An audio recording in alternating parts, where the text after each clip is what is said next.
नमस्कार. मालिकेच्या आजच्या भागामध्ये आपल्याला पाहायला मिळणार आहे की इकडे आता स्वानंदी आणि त्याचबरोबर प्रतीक यांची एंगेजमेंट आहे, पण ऐनवेळी एक गोंधळ झालेला आहे. प्रतीकच्या आईला समजलेलं आहे की स्वानंदी ही 28 वर्षांची नसून ती 35 वर्षांची आहे. त्यामुळे तिला खूप राग आलेला आहे आणि तिच्या मनामध्ये राग भरण्याचं काम केलेलं आहे. ते म्हणजेच इकडे समरची काकी अंशुमनची आई हिने हे काम केलेलं आहे, कारण तिला काही करून हा जो सोहळा आहे त्याच्यामध्ये विघ्न आणायचा आहे. त्यासाठी तिनं हा सगळा कांड केलेला आहे. तिनं हे सगळं केलंय. आईनं वेळी म्हणजे अंगठी घालण्याचा विधी सुरू झालेला आहे, त्यावेळेस ती सर्वांच्या समोर आली आहे. तिला समरने खूप समजवलेलं होतं, तरीही तिने ऐकलेलं नाही आणि मग ती आता सर्वांच्या समोर आली आहे आणि त्याच वेळी ती तिथे बोलतीये. ते म्हणजे हे लग्न होऊ शकत नाही. स्वानंदीला तर बिचारीला माहीतच नाहीये की तिच्या वयाच्या बाबतीत काय सांगितलंय, कारण प्रत्येक वेळेस हे सगळं सांगण्याचा प्रयत्न तिनं केलेला आहे, पण तिच्या आईने जाणून बुजून ही गोष्ट केलेली आहे. कारण काही झालं तरीही स्वानंदीचं लग्न जमत नाहीये. एकदा का स्वानंदीचं लग्न झालं की आपण या सगळ्यातून मोकळे होऊ असं तिला वाटत असतं आणि त्यासाठी तिने हे सगळं कांड केलेलं आहे. परंतु इकडे आता तिथे सर्वांच्या समोर आता बाजू घेऊन समर विचारतो की मुलीचं वय जास्त असलं म्हणून काय झालं, आणि तिने स्वतः तर ही गोष्ट तुमच्यापासून लपवलेली नाहीये, म्हणून समरने स्वानंदीची बाजू घेतलेली आहे. हे सगळं कशा पद्धतीने होणार आहे ते आपण पाहणार आहोत. त्यासाठी हा व्हिडिओ शेवटपर्यंत पहा. त्याचबरोबर चॅनलवरती नवीन असाल तर चॅनलला नक्की सबस्क्राईब करा. तर इकडे आता स्वानंदीच्या साखरपुड्याचे विधी सुरू आहेत. स्वानंदी मात्र डिस्टर्बच आहे. तिच्या डोक्यात विचार चालू आहेत आणि तिचं लक्षच नसतं. गुरुजी सांगत असतात त्या गोष्टींकडे तिचं लक्ष नसतं. इकडे रोहन आणि अधीरा दोघंही खूप खुश आहेत. अधीरा म्हणते की आता त्यांचं झालं की मग आपलं होणार आहे. म्हणजे स्वानंदी आणि त्याचबरोबर प्रतीक यांचा साखरपुडा आधी सुरू असतो आणि त्यानंतर रोहन आणि त्याचबरोबर अधीरा यांचा साखरपुडा सुरू होणार असतो. तर इकडे आता गप्पा मारत बसलेली असते ती म्हणजे अंशुमनची आई आणि त्याचबरोबर इकडे प्रतीकची आई. दोघीही बोलत बसलेले असतात. अंशुमनची आई म्हणत असते की बघितलं ना, मला ना कळत नाही हो हे सगळं काय आहे.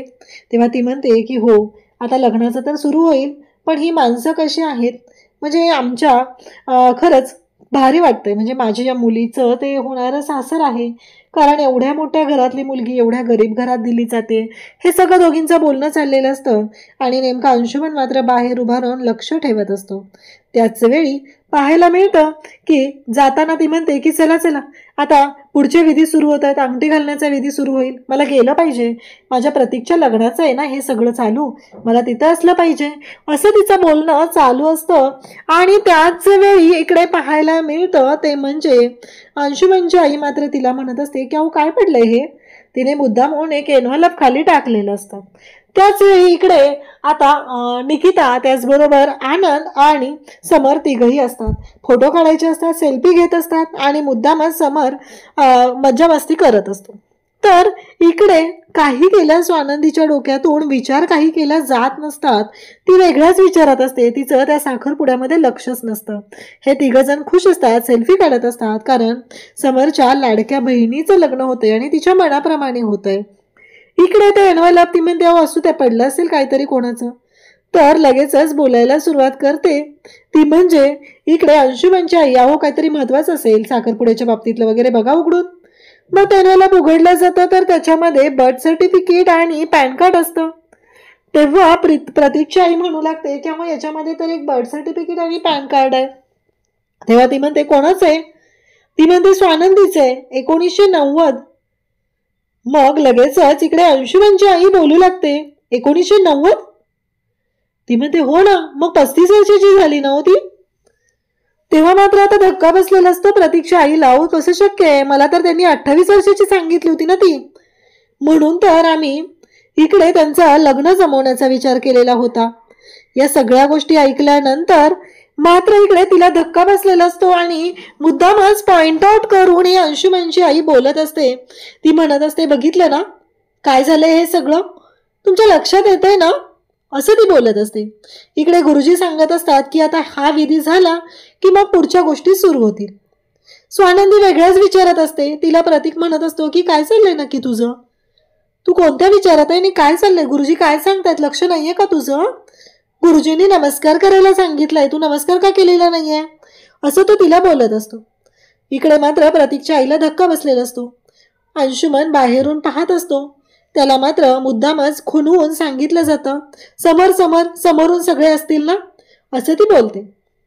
त्याच वेळी इकडे आता समरला ही गोष्ट जाऊन अंशुमन सांगू लागतो की खूप मोठा प्रॉब्लेम झालाय आणि प्रतीकची आई तिथं पॅनिक झालेली आहे, काहीतरी झालेलं आहे, एवढंच तो सांगतो.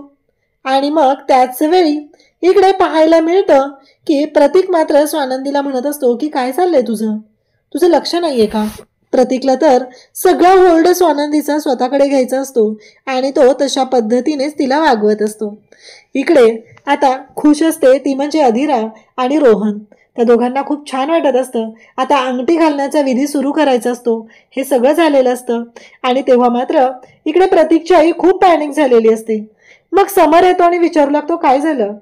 तेव्हा ती समरला सांगू लागते, तुम्हाला माहितीये का काय झालंय राजवाडे, अहो त्यांनी फसवलंय, मुलगी 28 वर्षांची आहे असं सांगितलंय, पण ती मुलगी आहे ना ती 35 वर्षांची, त्यांनी आमची फसवणूक केलीये असं ती बोलू लागते.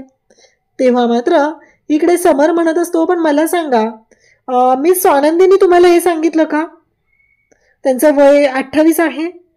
तेव्हा प्रतीकची आई म्हणते नाही, पण वधूवर सूचक मंडळात आम्ही तिथं गेलो होतो ना, तिथं त्यांच्याही सांगत होती मुलगी 28 वर्षांची, मुलगी 28 वर्षांची. हे सगळं बोलणं चाललेलं असतं. आणि त्याच वेळी समर म्हणतो की हे बघा मला माहितीये तुमची फसवणूक झाली, हे चुकीचं आहे, त्यांनी तुमच्यापासून ही गोष्ट लपवून ठेवली. ती म्हणते आत्ताच्या आत्ता मला हा साखरपुडा मोडायचा आहे. कसं माहितीये का, प्रश्न उद्या उभा राहतो, आमच्या वंश वाढणार नाहीये ना, आणि लग्न झालं आणि डॉक्टरांनी सांगितलं की या मुलीला मूल होणार नाहीये, मग काय करायचं, माझ्या मुलाने काय करायचं, आमचा वंश कसा वाढणार, असे प्रश्न तिला पडलेले असतात. तेव्हा समर तिला समजवतो आणि म्हणतो थांबा मी आलो, आणि आता सगळे मीडियावाले वगैरे आहेत आणि आता जाऊन तुम्ही खाली काही बोललात आणि गोंधळ झाला तर काय करायचं, आपण करूया ना, लग्न तर नाही ना झालेलं, फक्त साखरपुडा होतोय ना, मी तुमच्या बाजूने, तुम्ही जे म्हणाल ते, असं त्यांना समजवतो. आणि काकूला सांगतो की काकू त्यांच्याकडे जरा लक्ष दे, पाणी वगैरे दे त्यांना. आणि मग तो खाली येतो. इकडे बाहेर येतो आणि तो स्वानंदीला बोलवायला जातो. स्वानंदीचे विधी चालू असतात आणि प्रतीकचं लक्ष असतं. प्रतीक म्हणतो काय चाललंय, तुम्हाला माहित नाहीये का ती कुठेही येणार नाहीये, कारण आत्ता इथे तिच्या साखरपुड्याचे विधी सुरू आहेत आणि तुम्ही हे सगळं काय बोलताय. इकडे आता अंशुमनची आई रडायला लागते. ती म्हणत असते की बघितलं का किती वाईट माणसं आहे ती, माझी मुलगी त्या घरात देते मी, मला तर कळतच नाहीये.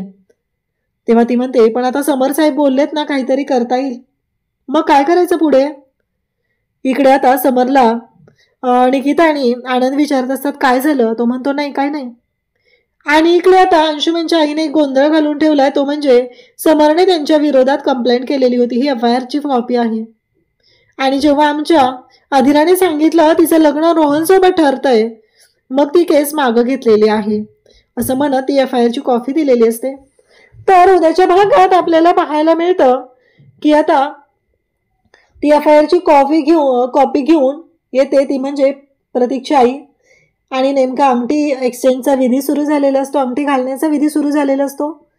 आणि ती म्हणते की हा साखरपुडा होऊ शकत नाहीये, ह्या मुलीचं वय 35 वर्ष आहे. समर म्हणतो मुलीचं वय 35 वर्ष असलं तर काय फरक पडतो. तेव्हा प्रतीक म्हणू लागतो की फरक पडतो, मला तर खूप सोजवळ साधी वाटलेली मुलगी, फ्रॉड निघाली होती, फसवला मला. पण बिचारा स्वानंदीने कोणालाच फसवलेलं नसतं, तिचा या सगळ्याशी काहीही संबंध नसतो, पण तिच्या आईच्या चुकीमुळे आता तिला भोगावं लागत असतं. आता प्रतीक म्हणतो की हे लग्न नाही होऊ शकत, माझ्या आईनं सांगितलंय ना, झालं, हे लग्न नाही होणार असं म्हणत प्रतीकने सगळ्या गोष्टी क्लिअर केलेल्या असतात. आता मात्र स्वानंदीला टेन्शन आलेलं असतं. तिला तर विचारीला माहीतच नसतं की तिचं वय किती सांगितलंय. तिनं तिच्या आईला किती वेळा विचारण्याचा प्रयत्न केलेला असतो, पण आईने तिच्यापासून ही गोष्ट लपवलेली असते. आता नक्की काय होणार आहे आपल्याला पुढे पाहायला मिळणार आहे. अशाच अपडेट्ससाठी चॅनलशी कनेक्ट राहा. थँक्यू.